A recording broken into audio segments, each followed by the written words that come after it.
Hello there. A friend of mine told me that there was a place that was hard to get to, well hidden and had no parking, but was very, very snaky. And yeah, believe I found it.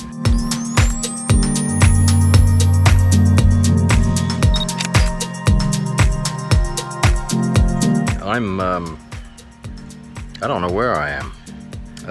Not too far from where I live, but I had no idea that this place was down here. It is swampy, and I imagine in the evening it would be just terrifying. But anyway, I thought I'd come down here, see what was going on, see if there was anything to take pictures of. I'm quite convinced that I'll find snakes down here. I mean, this is a bona fide swamp for sure, and it's got water, which is unusual around here right now because everything else in my part of the country is bone dry. But anyway, I'm going to dig around in here for a little while. Hopefully I won't come across anything too venomous. And it appears that this path leads to the beach, so if nothing else, hopefully I'll get some nice photographs of the beach. So I'll check in with you in a minute. Let me hunt around a bit.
Well, I made it down here to the beach, such as it is.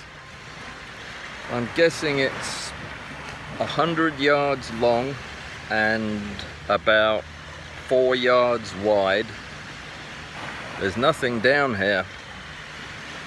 Some boats out sailing, which is pretty, but I haven't found anything much to photograph. Some interesting spider webs.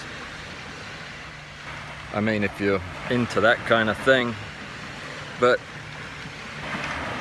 it is incredibly hot. I was just remembering when I was a relatively young man. I remember one September, earlier than this, that I almost froze to death walking home from school. It was absolutely frigid. Today it's 94 degrees. It will probably stay like this till December or January. Then we'll have winter for 3 days, and then it will be summer again. But anyway, that's what you get if you live in the deep south, I think. Anyway, I'm not much of a beach person, and I'm definitely not much of a bright sun person. Can't see a thing. And you probably can't hear a thing because of all these crashing waves. Really more like ripples. Alright, so I'm going to head back through the swampy part. That was the most interesting part of all of this down here. See if I can catch a snake or two. The sun's going to be going down in about 20 minutes. And I definitely don't want to try to get back through that swamp in the dark. I've never been down here before. I could walk off the edge into the quicksand or something. Anyway, I'll try to find something to photograph so that this isn't any more boring than it already is.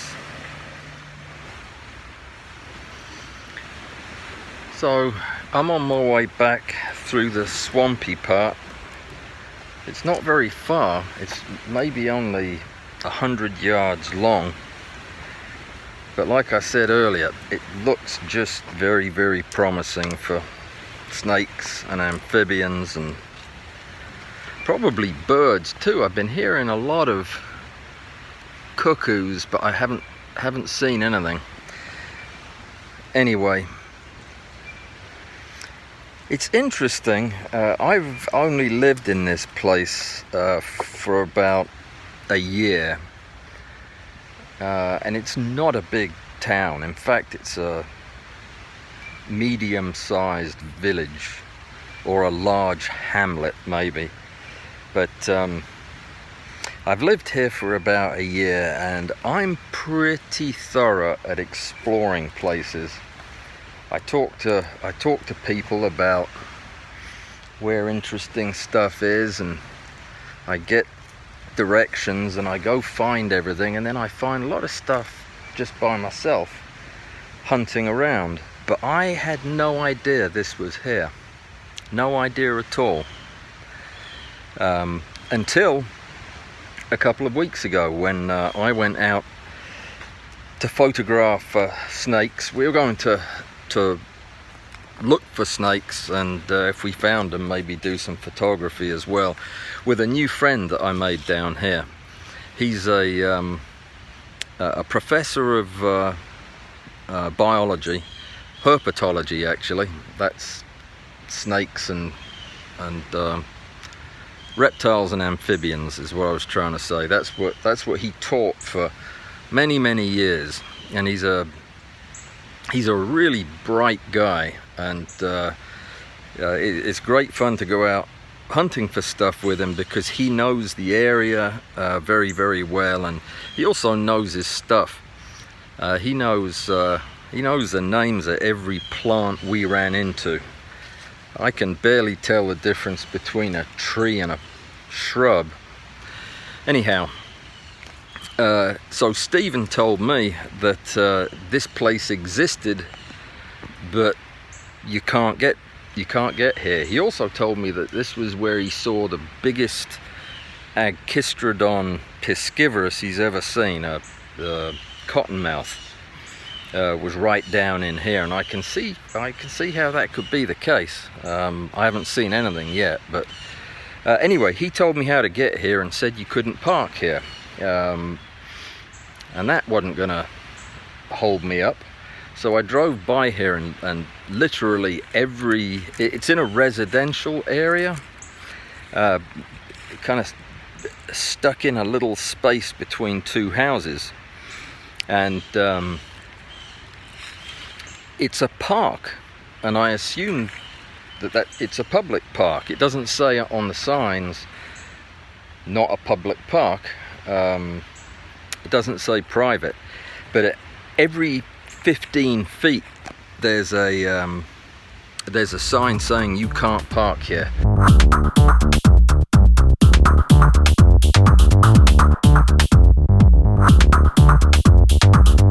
If you park here, we'll kill you or cause grievous bodily harm. Can't remember what the threats were. No, I remember, it was they'll tow your car. Same difference.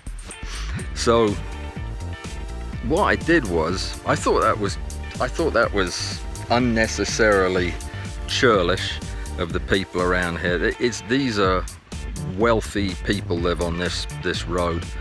The houses are gorgeous. They're lovely with views of the ocean. It's not an ocean, it's a gulf. It's the Gulf of Mexico. No, it's a bay. It's a bay in a gulf off an ocean.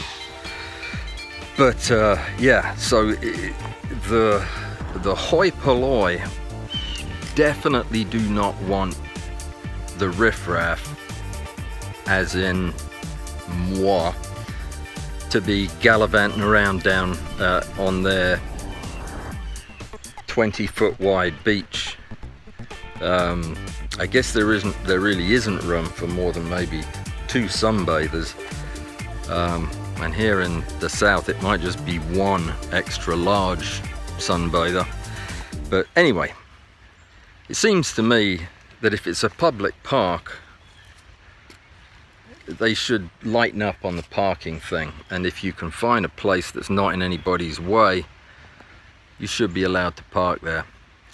But anyway, the whole purpose of this story is that at the end of this road, not a couple of 100 yards from where the entrance to the park is, there's a coffee shop, and it's a really nice coffee shop. It's very fancy. It's been around forever, and I've been in there multiple times. It's a great place to get coffee and some breakfast when you're going out on a road trip. But anyway, that was the only place I could find to park. So I parked in the back of the coffee shop, out of the way. It's always busy, but there were a few parking places in the back, and I put my car in one of those. And before I took my gear out, I walked round to the coffee shop, and when I got there, there was a nice lady standing behind the counter, and I explained to her what I wanted to do. I wanted to go explore that park and maybe take a few pictures, but I couldn't find a parking place. Could I park in her parking lot? And she said, absolutely. I'm not the manager, but absolutely. So I did, and then I went and got all my stuff loaded onto my person, and was heading out of the parking lot back by the coffee shop when I ran into the owner of the coffee shop. And I thought, well, there you go. I gave it an honest try, but I have a feeling that my plan has just been foiled.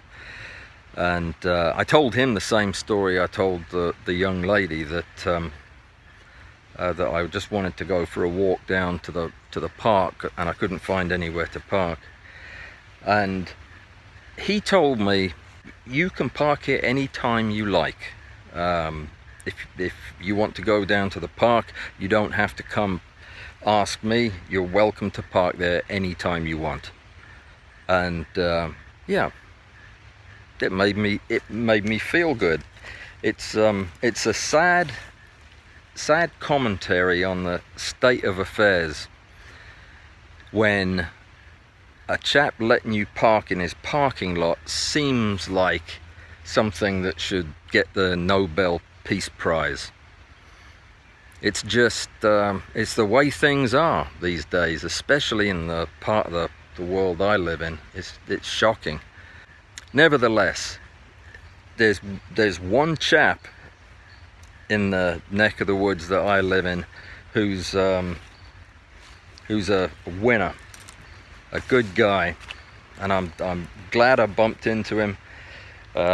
It made this otherwise unproductive trip into the swamp very worthwhile. Anyway, nothing to do with photography, but I suppose at the end of the day it's all to do with photography in some way or other.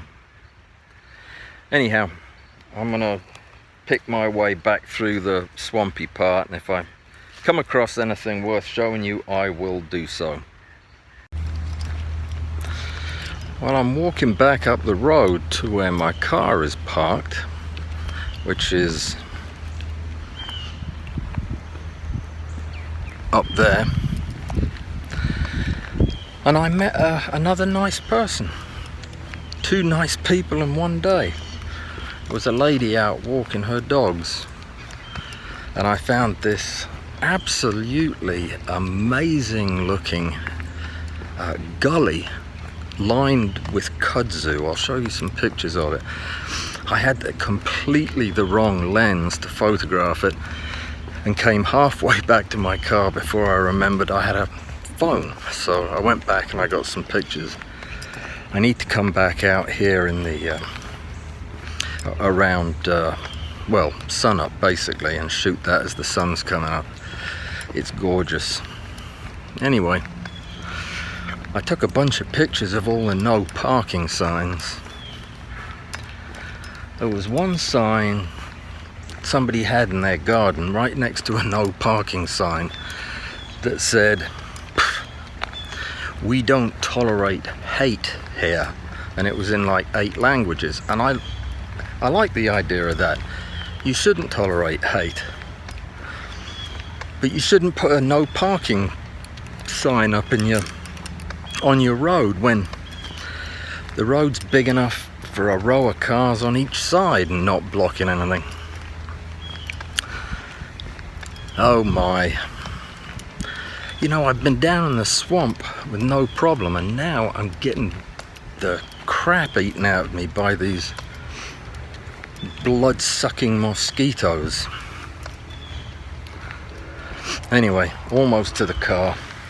See you in a minute.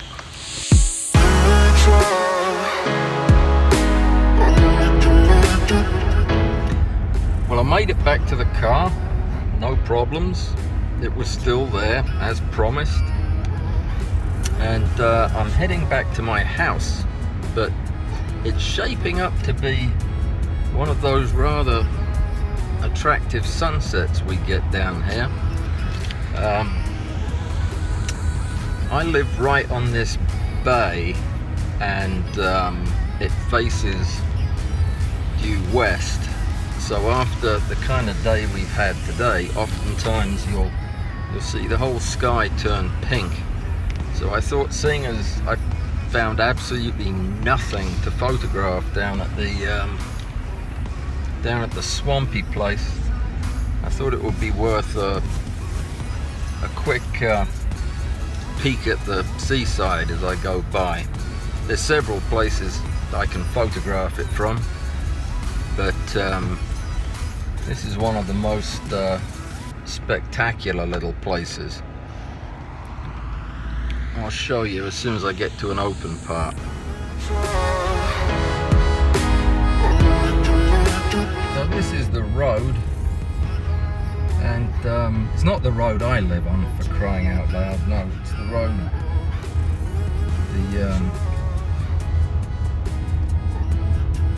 the wealthy folks of my town live on. You'll see why they pay the kind of money they do for these homes. If you look down here, I'm afraid it's right into the sun, but the view of the sea.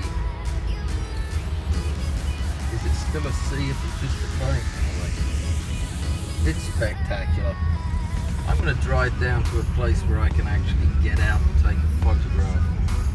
But in the meantime, look at some of these houses if you can. Sorry, I'm not doing a very good job with this phone. I left my photographing stick, my Steadicam thing, all of my even my microphones. I left all that at home because I didn't think I was going to be doing any video stuff with the phone. It's because I spent the last 2 months doing nothing but tutorial videos in the studio. So, oh, look at this. So I just haven't had much of an opportunity to get out and do this. I'm glad I did. Can you see that crack in my windshield? Isn't that shocking? I was going to get it fixed until I found out how much they cost. About as much as my first car. So this is where I stopped, and you've got to admit it's pretty impressive. We're right up above the pier, but I haven't stopped here to take a picture in a long time. Don't know why, it's very pretty, but yeah. So I parked up there on the road. There we go. Lots of parking around here. And I'm going to go down, take just a couple of pictures as the sun's setting. Should come down here more often.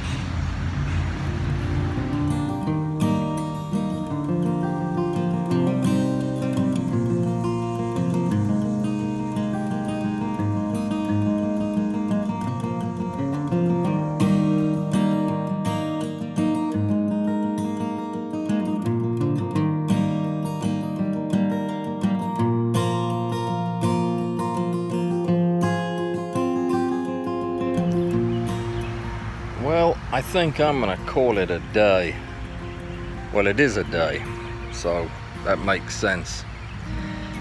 There are a lot of biting insects out here in this little park, and the sunset is kind of humdrum tonight.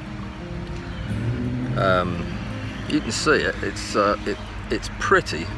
Let me get out of the way. It's pretty, but it's just ordinary. Anyhow, I'm just about 200 yards from home, so I'm gonna head there, and we'll call it quits here. I know this is probably the most worthless photography video you've ever seen, but it happens. It was a nice walk. Thanks for coming with me. I'll be back with something more intelligent shortly. You have a good weekend. Talk to you soon. Bye.